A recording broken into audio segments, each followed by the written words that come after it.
계속해서 바울은 오늘 말씀 1절과 2절에서 자신이 사역에 임하는 태도와 거짓 사도들이 사역에 임하는 태도를 비교해서 말합니다. 바울은 우리가 앞의 장에서 새 언약의 일꾼으로 부름받았다고 말합니다. 이처럼 영광스러운 직분으로 부름받은 바울은 낙심하지 않는다 이렇게 말합니다. 자, 낙심할 만한 일들과 사건들이 얼마나 많이 있겠습니까? 자, 우리가 얼마 전에도 거론했습니다마는 루스드라에서 돌에 맞아서 거의 죽은 것처럼 되었을 때 얼마나 이것이 우리가 인간으로서 낙심할 만한 일이겠습니까? 그러나 그는 그러한 상황에서도 낙심하지 않는다 말합니다. 왜 그럴 수 있습니까? 그렇게 할 수 있는 힘은 주의 긍휼하심을 입었기 때문이라고 말합니다. 하나님께서 택하시고 인정하시고 그를 지켜보시고 계실진데 그와 같은 환난을 가지고 낙심할 이유가 없다고 말하는 것입니다. 환경은 녹록지 않지만 택하신 주님께서 어찌하든지 그를 책임지실 것을 확신하기 때문이라고 믿습니다. 자, 이제 반대로 거짓 사도들의 사역하는 태도에 대해서 말합니다. 오늘 말씀 1, 2절인데요. 그들은 숨은 동기, 부끄러운 동기를 가지고 있다고 말하고 있는 것입니다. 그들이 사역을 행하는 동기가 자신의 야망을 채우기 위한 사람들이 때로 있습니다. 시기함으로써 복음을 전해도 복음이 전해지지 않는가? 나는 그러함으로 기뻐하노라고 바울이 말한 적이 있지 않습니까?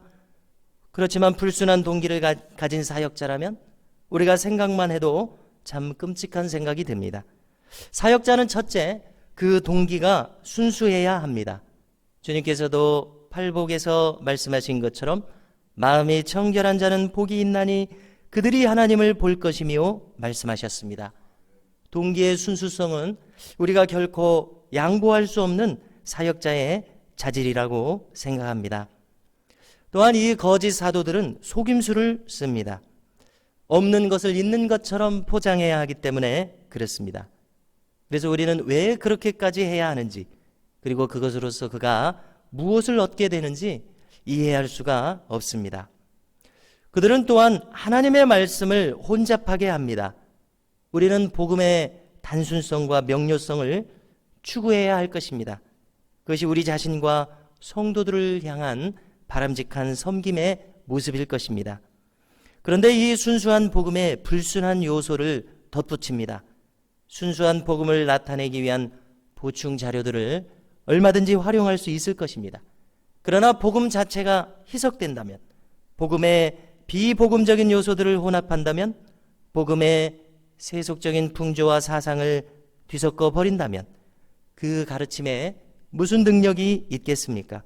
궁극적으로 그와 같은 가르침은 교회를 무너뜨리고 말 것입니다. 자, 우리가 바울은 로마서 1장에서 복음의 빚진 자다 스스로에 대한 인식을 이렇게 밝힌 것을 우리가 읽을 수 있습니다. 로마서 1장 14절인데요. 왜 그렇습니까? 그가 다메섹 도상에서 주님을 뵙기 전에 바울은 믿는 사람들을 잔인하게 잔해하던 사람이었습니다. 그는 많은 신자들을 체포했습니다. 많은 신자들을 죽게 했습니다. 그러므로 그는 복음의 빚진 자라는 의식을 가지고 있습니다. 그러므로 그는 아주 강한 전도의 열정을 가지고 있습니다. 자, 우리도 경험하는 것이겠습니다마는 복음을 전하면서 어떤 사람들은 이 복음을 단호하게 거절합니다. 이렇게 좋은 복음을 거절하는 그와 같은 모습을 보는 바울의 안타까움을 우리는 바울이 그 안타까움을 얼마나 느끼겠습니까? 왜 이렇게 복음을 거절할까? 왜 거절할까? 4절에서 자기가 분석한 이유를 밝히고 있습니다. 세상 사람들이 복음을 거절하는 이유는 첫째, 이 세상의 신이 불신자들의 마음을 혼미하게 하기 때문이라고 합니다. 이 세상의 사고방식, 사상, 풍조로 불신자들의 마음을 사로잡고 있기 때문에 복음이 들어가지 않습니다. 그 결과 복음에 나타나는 그리스도의 영광의 광채가 사람들에게 비추이지 못하게 됩니다. 그리스도에게는 하나님의 형상이 나타나 있다고 말합니다. 그런데 그것을 보지 못하게 합니다. 만약에 사람들이 그 가리워진 눈을 뜨게 되어서 그리스도께 나타난 하나님의 형상을, 그 진면목을 보게 된다면 복음을 좋아하지 않을 사람이 없을 것입니다. 하나님께 돌아오지 않을 영혼들이 없을 것입니다. 자, 우리가 5절을 이어서 보신다면은 이 새 언약의 일꾼으로서 사도 바울이 사역하는 자세를 또 밝힙니다. 바울은 자신을 전하지 않는다 말합니다. 자신을 어필하지 않습니다. 그가 명심하는 것은 두 가지입니다. 첫째, 예수 그리스도의 종된 것을 명심하고 있습니다. 그리고 중요한 것은 둘째입니다. 둘째는 그가 성도의 종이라고 하는 의식을 가지고 있습니다. 자, 우리가 보통의 사역자들로부터 아주 자주 듣게 되는 것은 무엇을 자주 듣게 됩니까? 보통의 목회자들이 스스로를 그리스도의 종이라고 자처하는 말을 우리는 듣게 됩니다. 자, 그러나 우리는 얼마나 우리가 사역자들로부터 그들이 성도들의 종이라고 하는 것을 말하는 것을 들으십니까? 오늘날 한국교회의 위기가 여기서 온 것이 아닌가 생각하게 됩니다. 목회자들이 성도의 종됨으로 행해야 하는데 성도들 위해 군림하고 있지 않은지 생각해 보게 됩니다. 만약에 그렇다면 크게 잘못된 것입니다. 근본적으로 잘못된 것입니다. 저는 여기서 이 사도 바울의 사역하는 태도를 배우기를 원합니다. 새 언약의 사역자는 첫째, 예수 그리스도의 종입니다. 그런데 둘째, 그에 못지않게 성도의 종이라는 사실입니다. 특별히 자원하는 마음으로 종됨을 자처하는 태도입니다. 성도의 종된 바가 즐겁다는 것입니다. 왜 그렇습니까? 그것은 바로 그리스도의 종된 것과 다르지 않기 때문에 그렇습니다. 사역자들의 자세가 성도들의 종됨으로 행하는 교회, 반드시 하나님께서 기뻐하시는 교회가 될 것입니다. 그리고 아름다운 사역의 열매가 반드시 있게 될 것입니다. 그러므로 사역자는 기도해야 할 것입니다.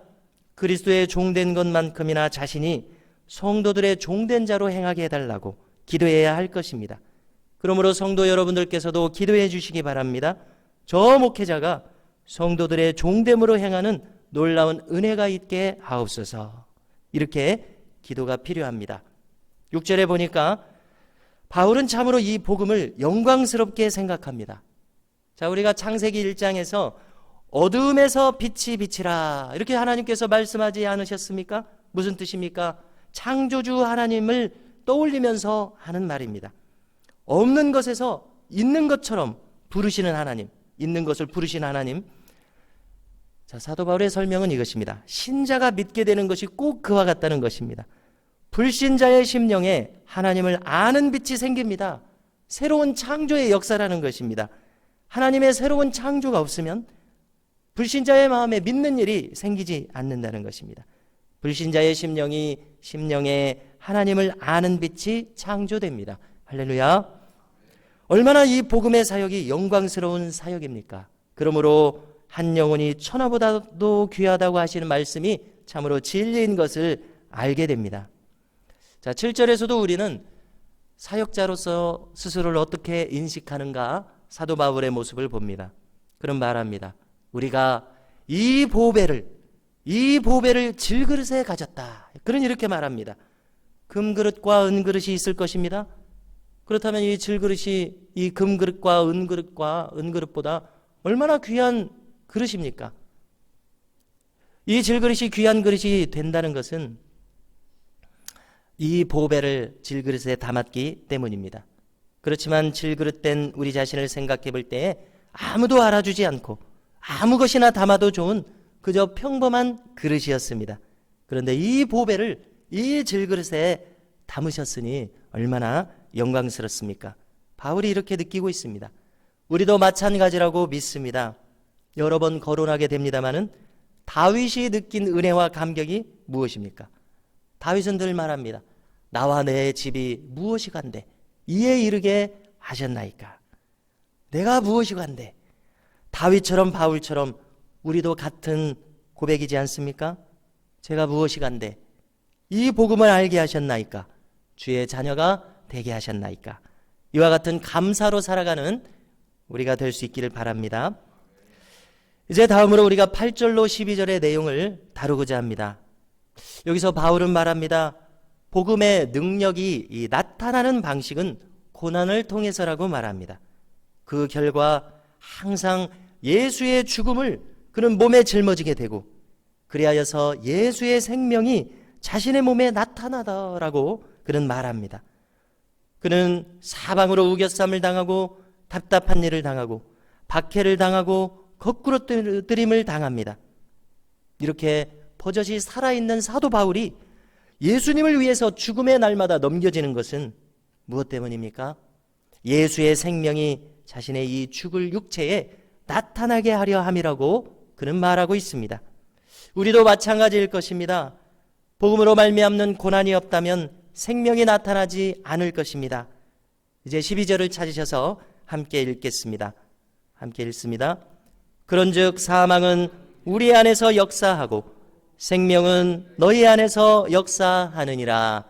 아멘. 이것이 바울이 깨달은 것입니다. 이제 13절부터 19절도 함께 살펴봅니다. 이 바울이 마음에 품고 있는 것은 고난으로 끝나지 않습니다. 그의 심령은 고난에 머물러 있지 않고 온통 부활의 생명으로 가득 차 있습니다. 어떻게 해서 그가 고난을 견딜 수 있습니까? 장차 앞에 펼쳐질 부활의 생명을 알고 있기 때문에 그렇습니다. 자, 주님께서도 말씀하지 않으셨습니까?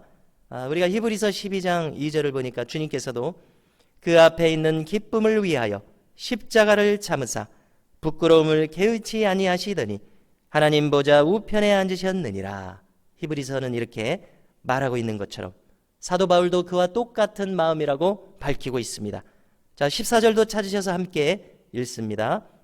주 예수를 다시 살리신 이가 예수와 함께 우리도 다시 살리사 너희와 함께 그 앞에 서게 하실 줄을 아노라. 관련해서 17절도 함께 읽으시겠습니다. 우리가 잠시 받는 환난에 경한 것이 지극히 크고 영원한 영광에 중한 것을 우리에게 이루게 함이니. 이어서 18절도 함께 읽겠습니다. 우리가 주목하는 것은 보이는 것이 아니요 보이지 않는 것이니 보이는 것은 잠깐이요 보이지 않는 것은 영원함이라. 아멘. 이처럼 우리가 오늘 고린도후서 4장에서 바울이 십자가의 고난뿐만 아니라 부활의 생명에 얼마나 그의 마음이 소망으로 가득 차 있는지를 우리가 보게 되는 것입니다. 성도 여러분, 저희들의 심령도 이 바울처럼 부활의 승리의 소망으로 가득 차서 능히 이 땅에서의 십자가의 고난을 기쁨으로 감당하실 수 있기를 주님의 이름으로 축원합니다. 예, 오늘 추석을 맞아서 우리 가정마다 또 온 자녀들에게 주님의 축복과 평안이 가득하시기를 간절히 바랍니다. 네, 추석 명절 예배 순서지도 필요하신 대로 챙기시기 바라겠고요. 또 영상도 준비되어 있으니 필요에 따라서 활용하시면 되겠습니다. 자, 이제 오늘 나눈 말씀을 붙들고서 기도하는 시간을 가지겠습니다. 자, 함께 기도하실 때 우리가 이 보배를 질그릇에 가졌음을 명심하면서 심히 큰 능력이 하나님으로부터 나오는 것을 잊지 않게 하소서 기도하고요. 저 앞에 있는 부활 생명을 바라봄으로써 이 땅의 십자가 고난의 사명을 능히 감당케 하소서 이렇게 기도하겠습니다. 이어서 주신 기업과 가정과 자녀손들을 위해서 나라와 민족과 교회를 위해서 환난당한 지체들을 위해서 기도하십니다. 주여 한번 부르짖고 기도하시겠습니다. 주여. 할렐루야. 거룩하신 아버지 하나님, 오늘 민족의 명절인 추석을 맞이했습니다. 이 새벽에도 새벽을 깨우게 하시고 이처럼 주의 존전에 나와서 하나님의 나라를 구하게 하시니 참으로 감사를 드립니다. 추석을 맞아서 저희들의 온 가정에 하나님의 축복과 평강이 넘치게 하여 주시옵시고 특별히 사랑하는 온 자녀손들을 축복하여 주시옵소서.